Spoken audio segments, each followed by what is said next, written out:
There's no doubt in my mind, folks, Trump means business. Every time you turn around, he has got somebody on the world stage shaking in their boots. We don't know if it's Mexico. We don't know if it's Cuba. We don't know if it's Iran that is going to be the next one to capitulate or fall. Iran is going through all kinds of things in their own country between their people, basically throwing a revolution. They're tired of the rich Arab sheiks, the mullahs, the Khomeinis, running the country because they don't take care of the people. The people have no rights. And if you stand up and protest over there, they'll obviously come do bad things to you, keep people in fear. It's about like communism.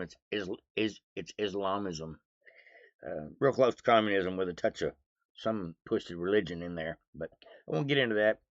I'm not a religious scholar, but I do know they got some crazy ways of thinking. But more than I want to talk about that, I want to talk about the fact that we have yet to see a single politician go to jail since George Santos back in 2023, 2020, early 2024. Haven't seen a single senator since then. Bob Goldbar Menendez, he went to jail, him and his wife. But that's about the only two politicians that I can name that are kind of up there in status that have went to jail in a long, long time. So I'm ready. I'm sure, like most of y'all are, to see some of these folks go to jail. And I'm kind of wondering, is the problem that Pam Bondi's being controlled, manipulated, blackmailed, or is the fact that Pam Bondi doesn't have the huevos to go after politicians? As soon as somebody comes in her ear and goes, "Hey, Pam, you can't prosecute him or her. That's my friend." Then what? I think that's what's really going on behind the scenes. Maybe it's something more sinister than that. We can't seem to get decent judges to see these cases over the criminals that have proven to be criminals, from the Russia collusion hoaxers to the all these DAs that worked shitty against Trump, including Jack Smith. At this point, we're about done hearing all the hearings we want to hear in Congress because nobody ever gets thrown in jail. As a matter of fact, the Clintons got subpoenaed and didn't show up. And now what? We're going to write them another strong worded letter? I don't know, but James Comer says that at least Bill Clinton will be forced to come in one way or another, or are they going to throw him in jail? Now, he didn't really go that far as to saying, yeah, we're going to lock him up, because I don't believe they've got the cojones to do it. But don't forget, they threw Peter Navarro in jail for refusing to come in and testify. The Clintons got lawyers, and they just figured they'd just lawyer their way out of it. I don't think it's going to work that way. But I do hope that they have to set their ass in prison, both of them, behind failure to cooperate, because that may be the lightest sentence they ever get, if we ever get a chance to actually put some handcuffs on those clowns. But enough about the Clintons. Let's get into what Trump's talking about today. All this fraud, waste, and abuse going on in the country. It's exciting to hear about. It's great to know because it exposes it so it can't never happen again, in theory. That's why I like reporting on it. But at the same time, I want to see the ringleaders go to jail. All of them.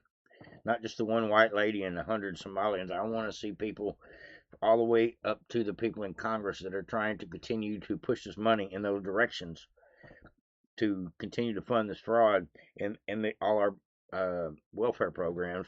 Those are the people that need to be held accountable as well. And hopefully the money trail is going to prove that we've got congressmen that support Somali terrorists in other countries by proxy of the fraud that they're allowing to happen. That's what's going to happen in the end.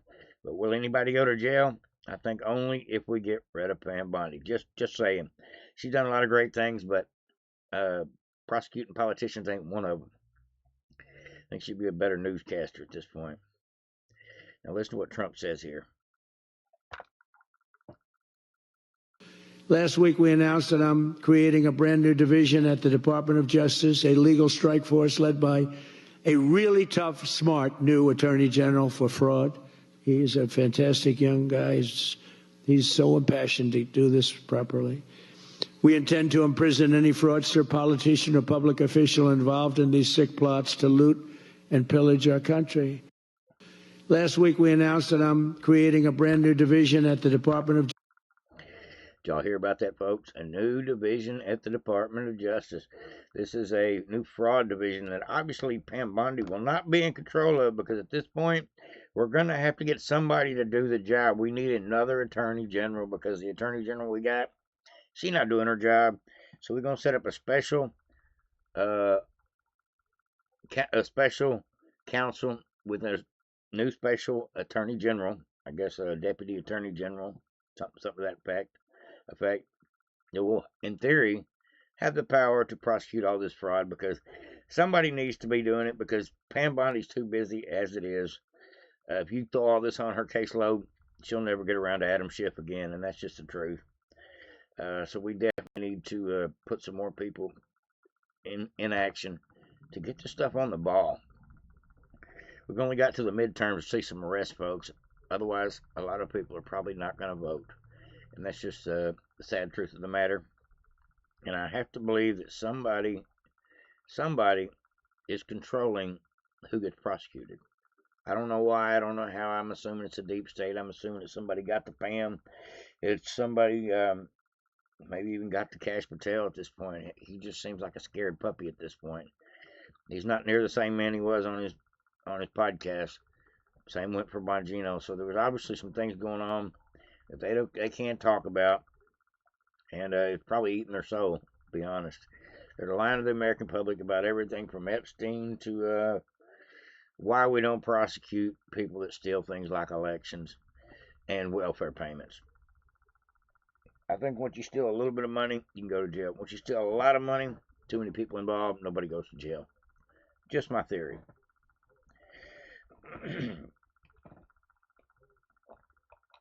I got several clips here I want to bring to y'all today. Hold on. Bear with me. Now this here is a little bit of a long clip, but it is a good one. This one here is, this guy's name is David. David is the partner to Mr. Nick Shirley, involving in this exposing the Somali fraud in Minnesota and in other states, Columbus, Ohio now as well. But Nick Shirley did a lot of research on his own, but mostly did the reporting. The mass amount of years and years of research was done by this guy, David. So he is the real, I guess I would say, investigative reporter of the bunch. Hats off to both of them. Says, just in, Nick Shirley's right-hand man, David, just confirmed even more is about to come out about the Somali fraud, 10 times worse. We have a second video that is coming out on Monday, is what they say, and I haven't seen it yet. So they're a little bit late on it, because I was looking for it. So I've been researching this issue of fraud, and most specifically Somali fraud, because it is one gargantuan. It is so gargantuan for the past 7+ years. Now let's listen to this. This is about 5 minutes, 6 minutes long, folks, but well worth the watch. Listen to all the details we get just in this little bit of information from David Hoke in committee explaining all this. It's the guy right here. So I've been researching this issue of fraud, and most specifically Somali fraud, because it is so gargantuan for the past 7 years. Many of you are familiar with the video that Nick Shirley and I made. We have a second video that's coming out Monday that is 10 times worse than the original video. It's going to be pretty shocking, and it's pretty graphic. So what I have here is a 5-year recap of all of the CCAP money, that's child care assistance payments, for the last 5 years. The top 102 recipients of that, 84 of them are Somali owned. You know how many children I've seen at those child care centers over the last 7 years? 0, not one. Damn. There's another pile of money, and it's called Great Start, and that money is given to the facility to train their staff. Well, if you don't have any kids, you don't need any staff. Then what I believe is the core of all this, the core of all this is this non-emergency medical transportation. So A search showed that Minnesota recognizes 1,020 NEMT companies. Almost 900 of them are Somali-owned. So in the second video, Nick, Shirley, and I went to 16 of them. I've actually been to about 70 of them. They don't exist. They're in an apartment building. One of them's a liquor store. Another one's a wire transfer. Another one is something totally unrelated. It's a grocery store. There are no vehicles.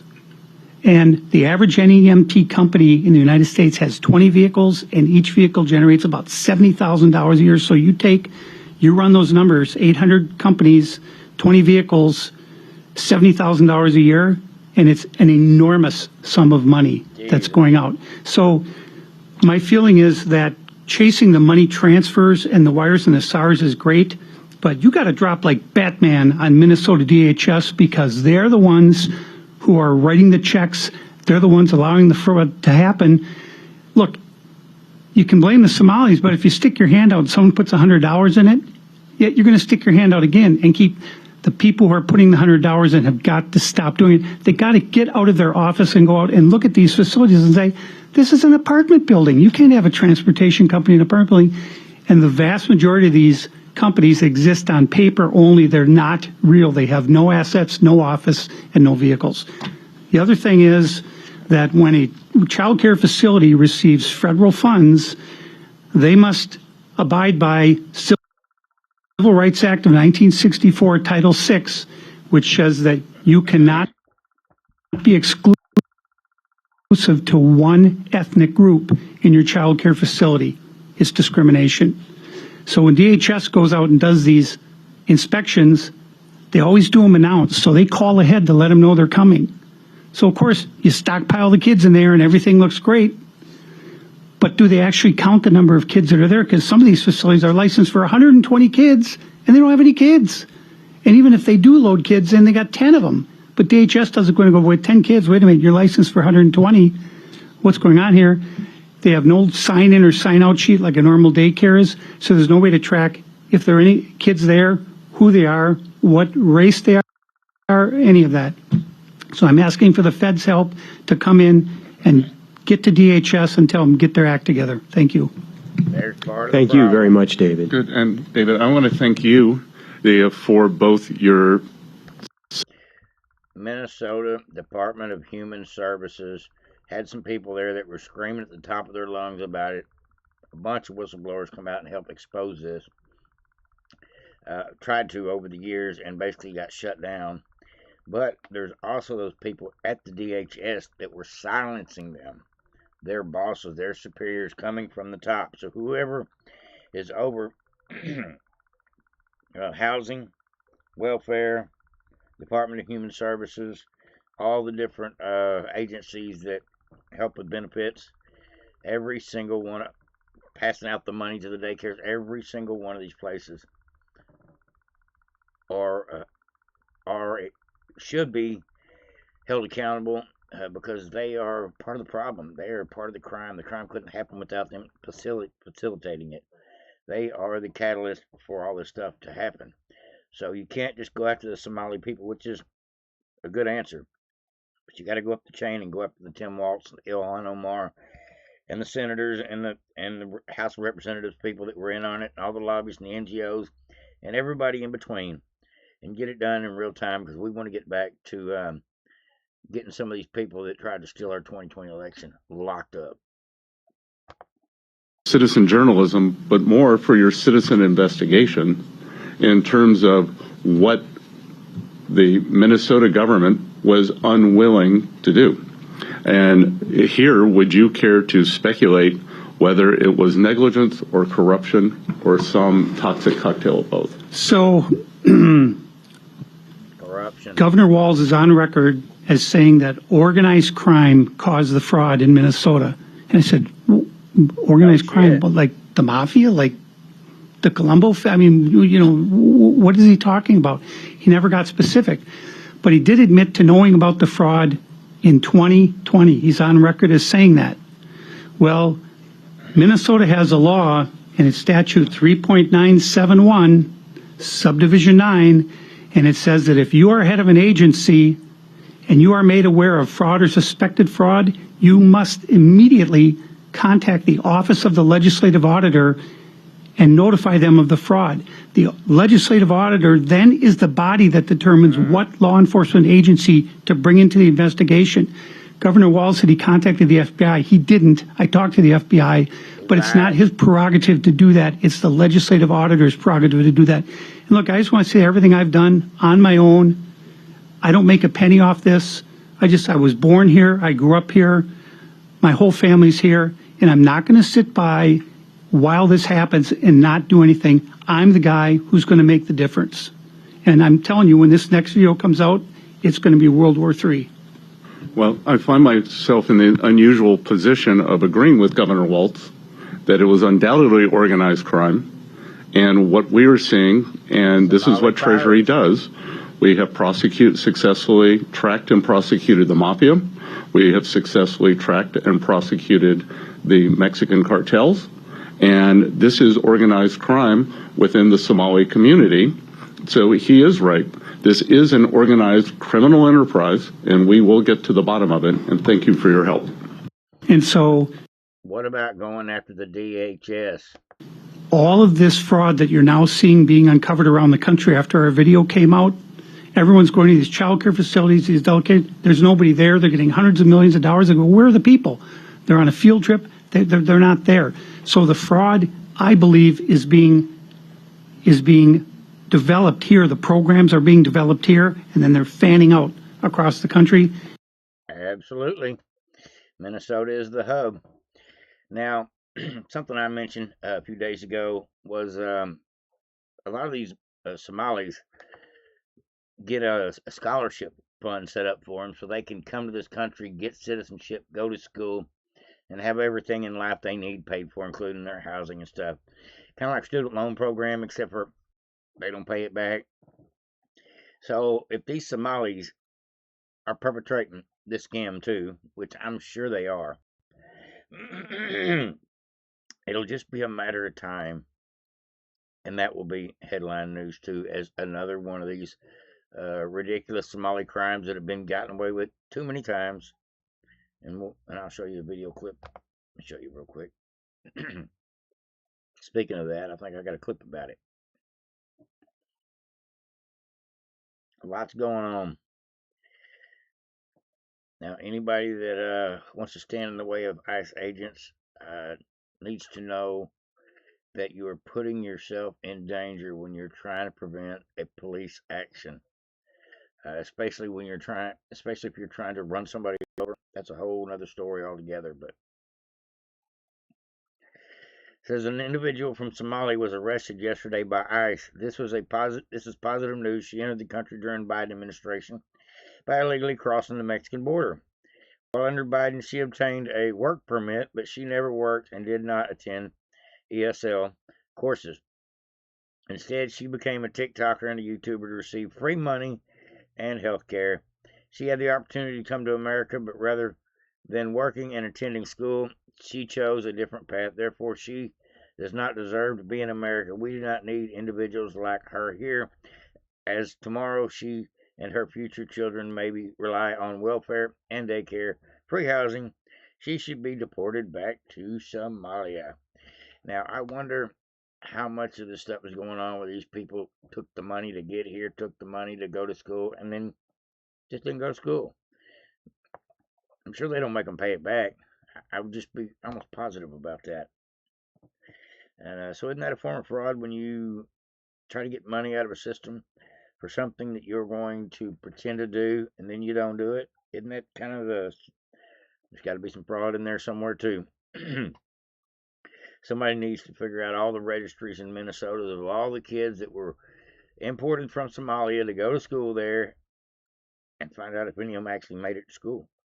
This may be a massive problem as well. Maybe all the teenagers are getting in on this. The Somali teenagers are probably getting all the free college they could want. I'm guessing. This is in Minnesota at HUD.gov, the HUD Department, Housing and Urban Development, has uncovered up to $84 million in eligible assistance during the Biden's final year including $496,000, almost $500,000, in improper assistance to 509 dead tenants. And this is Scott Turner, the Secretary of HUD. Listen to this stuff here. This is crazy. So we're finding this stuff everywhere.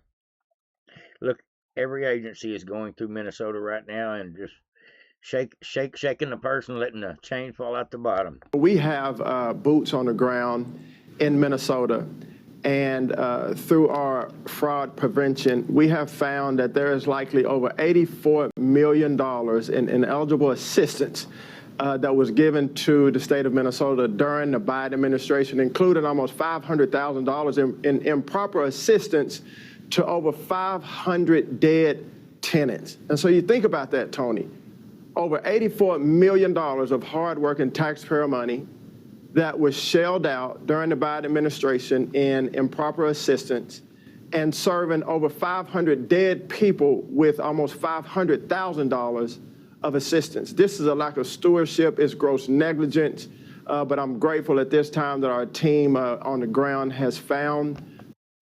How do you get HUD to give you $500,000? That's beyond ridiculous, folks. I work for every dollar I get in this world, and I just don't understand this free ride mentality that these people come here. Our government starts shelling stuff out to them to keep them around. Next thing you know, these people done learn to work the system to where they don't have to work. Come here and ride on our tax dollars. At this rate, I'm ready to kick every one of them out. If you don't participate in this country, maybe you don't need to be, and you're not from here, maybe you don't need to be here. This is breaking news. President Trump and Secretary Noem have officially ended temporary protective status for Somalis in the United States. Thousands must leave by March 17th, or they will be deported. Meaning that on March 17th, we're coming back to Minnesota. Is what that means. And I'm sure Columbus, Ohio, as well. Somalis were fighting back today. ICE tried to show up, and they got surrounded by Somalis. Get out! We need the National Guard in there when ICE can't do their job. God forbid one of these people act a fool and have to get hurt. I'd rather them just stay home. Go hide in your little rat hole somewhere. Well, we got about 4 more clips I'm going to bring for y'all today, folks. A little bit more about what's going on with all this fraud, waste, and abuse. And like Tim Burchett says, kind of sick of all these theatrics in the hearings. And it's great to get the exposure and have this stuff explained before people that can actually do something about it, like the HUD guy. But without prosecutions of everybody involved, this is going to be no good. We need Tim Walsh to go to jail. I heard he's been referred for criminal referral to the DOJ, and I heard Ilhan Omar is on track to do the same. Throw her in jail for marrying her brother. I think that's illegal. It is in the United States anyway. I don't know about Somalia.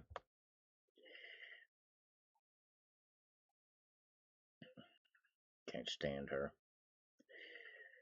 Ilhan Omar wasn't even elected by Americans. She was elected by 80,000 Somalians that were dropped off in Minnesota. That is the absolute truth of the situation.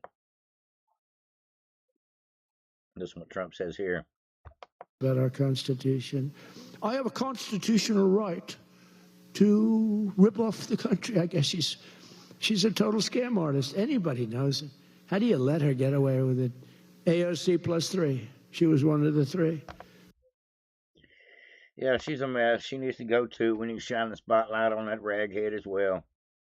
And I hope that's not a offensive term to anybody. I wear do-rags too. They just don't do that number.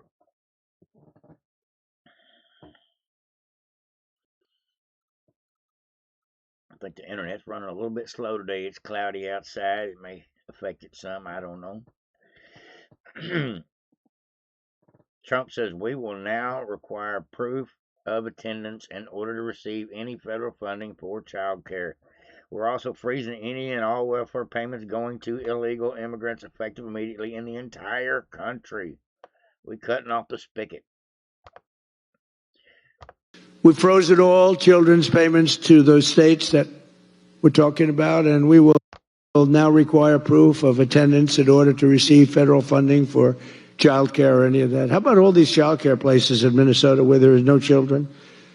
They go there, they get paid millions and millions of dollars. The biggest operation in all of Minnesota had no children. And we pay millions of dollars. They're scammers. They're scammers. They always will be. And we're getting them out, and we're not going to pay them. We're not going to pay Minnesota. Right, Scott? We're not paying Minnesota any more money for that, any of that crap. It's a big scam. It's a giant scam run by an incompetent, crooked governor. He's an incompetent, crooked guy. And also we're freezing any and all welfare payments going to illegal immigrants that will start effective immediately. So when illegals come into California, Gavin Newsom, they come into California, and they send us bills for people coming in. We're not paying it. So we're working on that very strongly. Just don't pay it. As Nancy Reagan would say, just say no. Remember Nancy Reagan? Just say no to drugs. It's a little more difficult than that, I guess, right? But just say no. Additionally, from this moment forward, if you're on public assistance like almost all Somalis are, did you see where 94% of them are on public assistance? You can't wire money out of the country back to your bank account from where you came. But more importantly, we probably aren't even going to give them the money anymore, the money going to them because of the tremendous abuse and probably illegality being perpetrated on our country. We're not going to give them the money. We're not giving them the money. Cut them off. We're not giving them the money. We're cutting them off at the knee. Take the money back and make them reapply after they prove to you they're a legitimate business and have been running as a legitimate business. They're going to run scared and they're not going to reapply. That's going to fix a good portion of the problem as far as the recurring expense of being ripped off. But I believe a lot of this Minnesota stuff is on its last leg. It will not work again, not anytime soon. Kathy Hochul was trying to do this in New York by trying to get $4 billion for welfare for her state as well. No, for child care and things. No, we're not doing that. We're not doing that. That's a red flag. Just mentioning child care anymore. Politicians start mentioning child care, you better start paying attention to what's really going on.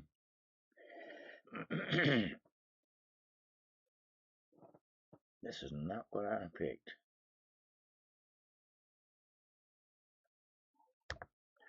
This is not what I don't know what this clip.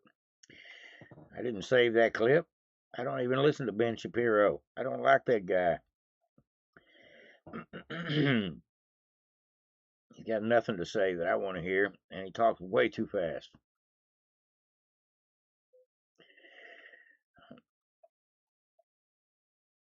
Okay, well, let's jump around a little bit, folks. Had a couple more little things I want to show to you. A couple of things I thought were comical. A little bit comical. You got to have a little bit of lighthearted humor with all this situation going on.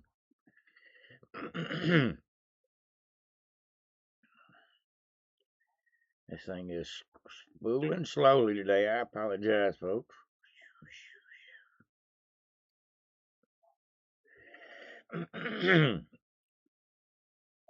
Throat's a little raspy today. I thought this was too much, folks. Check this out. Now, I don't know if this is real or not. It seems like it's real, but I didn't actually ask Grok. Oh, I see Sora, so it's probably not real. Still funny. Hey, what do you do? Hey, what do you do? Hey. You can't take my cars like that, man. Sir, step back from the vehicle, please. This is my business car. You see the sign? Quality land is brother. I pay taxes. You got no paper. We have the court order, sir. You'll get a court copy. Order? Nah, man. Governor Walls gonna send that check. You hear me? Sir, he sent the check. Over. That's got to be fake. That's got to be fake. I'm sure they will be confiscating a lot of property and stuff. That is going to be part of the cleanup. they're still in the process of the roundup and investigating. When it's all said and done, the cleanup will involve taking up people's property and merchandise. If you stole the money and you're driving a Lamborghini, we got a problem. Or should I say, you got a problem. All right, last clip of the day, folks. I thought everybody should see this. Tim Burchett says it just right, and we're sick of hearing it. Add to that, ma'am. We want to rest. So that is something that we have heard repeatedly from whistleblowers and others, that there is, yes, I would call it a cottage industry of people that when you land on our soil, that they are going to teach you all the different ways to sign up for multiple social service programs. And there's also that. So they sign up for the max amount, which is probably why there's a report that just came out on December 13th of last year that says that 81% of Somalis were receiving some sort of welfare in Minnesota. If you don't know the answer to this, just tell me. Do you have any knowledge or heard any talk that the Somalis are directing any of these funds to American U.S. tax dollars to Al-Shabaab terrorist organization? There have been past criminal convictions in this, and currently we believe it's mostly happening indirectly as they send money to Somalia that Al-Shabaab takes a cut. Y'all agree with that? We good with that? Do you think the design of the social service programs incentivizes fraud and abuse? Absolutely. There's no doubt about it. When you are willing to hand over a sack of money to somebody on the assumption that they're going to provide a benevolent service and then you never check to see if they actually did, obviously you're going to invite fraud, waste, and abuse. Ma'am. Yeah, absolutely. We just stood up a new program that we'll probably talk about in a little bit, which is the Paid Family Leave Program. It was literally designed by Democrats to have waste, fraud, and abuse on a grand scale. Okay, I'm going to be out of time. Mr. Chairman, thank you, but I think America, we're sick of the hearings. We're sick of all this.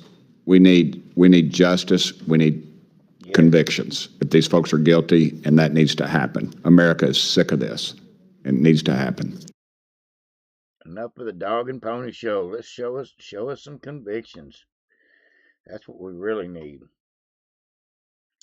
Well, it says Ilhan Omar is trending. Let's go over here and look and see what that is. I was going to end the video, but now I'm a little bit curious while we're over here on X together.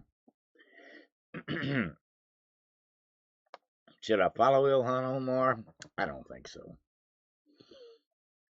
It says it has been revealed that Ilhan Omar attempted to launch $1 million in a form of a grant to Somali substance abuse clinics, which, when investigated, turned out to be a restaurant. I knew that. That happened a couple of days ago. Somali fled civil war and built a community. Now they are a target. Yeah, right. Let's see here. Ilhan Omar committed immigration fraud by marrying her brother to enter America, therefore illegally sits in Congress and is aiding an insurrection against federal ICE agents in Minnesota. What is it going to take at this point to have her expelled and deported? Well, it would take somebody like Pam Bondi or maybe Kristi Noem, immigration, Cash Patel, investigation. I don't know. Somebody needs to do it, though. She is definitely deportable. Hey everyone, Congresswoman Ilhan Omar here in Cedar, Riverside, Minneapolis with the Cedar Riverside Protection Alliance. I am so grateful for the fact. Protection Alliance. I changed my mind, folks. I don't want to hear her. She is promoting this whole anti-ICE movement, and that's enough to make me want her to be expelled from Congress. I don't care about censuring her. Kick her out of Congress, put her under investigation, prove that she's tied to this feeding our future scam, which we know she is, and deport her after we arrest her and make her sit out her time. That's what I think needs to happen to each and every one of these folks, not just people in little Somalia, otherwise known as Minnesota, but everybody involved all the way up to Washington to overseas. If they're involved in screwing our country, screwing over the American taxpayers, trying to usurp our president, any of these many malicious things that have went on for the last 7, 8 years. We need accountability, and that's all we're asking for at this point. If we don't get